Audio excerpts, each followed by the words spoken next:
Noong dekada 1980 hanggang unang bahagi ng dekada 1970, isang nakakatakot na kwento ang kumalat tungkol sa isang sikat na mall sa Pilipinas, kwentong nagpapakaba sa mga nakikinig. Sinasabing sa kalaliman ng masiglang shopping center na ito ay may nakatirang humanoid na ahas, anak ng mayamang may-ari ng mall.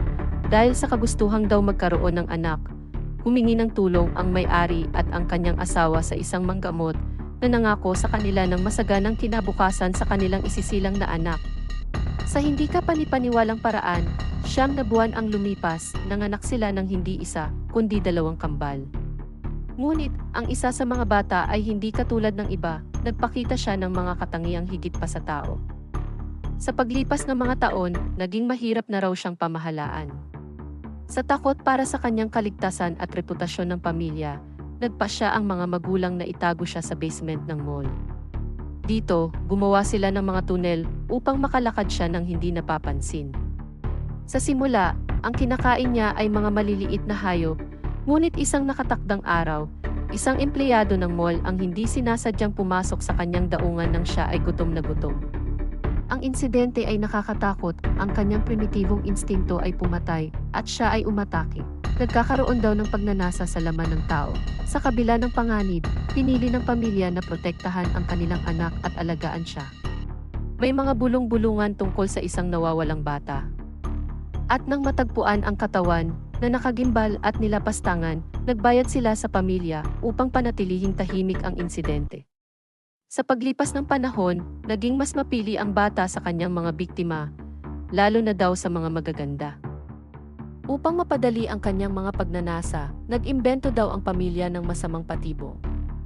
Nag-install sila ng peking sahig sa mga changing room ng mga babae, na may two-way mirror upang makapanood siya ng mga posibleng biktima. Kapag pinili niya ang isang babae, magbubukas ang sahig, at ang walang muwang na babae ay mahuhulog sa kanyang lair. May mga kilalang insidente na lumabas, kabilang daw ang 2 sikat na artista na halos maging biktima. Si Alice Dixon ay nakaligtas ng dahil sa kanyang mga kasama, habang si Rita Avila ay kumapit sa gilid ng mahigpit upang mailigtas.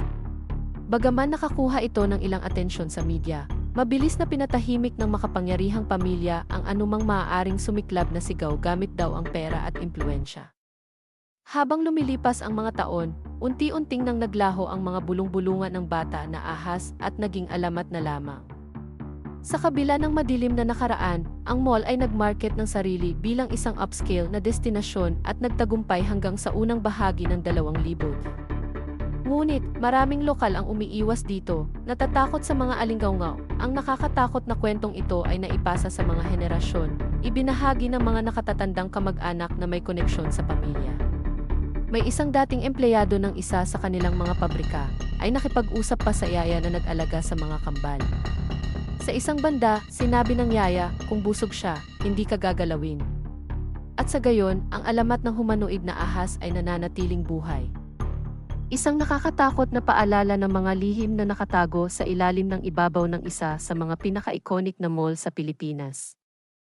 Tapos na po. Kung interesado kayo sa mga ganitong kwento, huwag kalimutang mag-subscribe upang maging updated sa mga susunod na video. Salamat!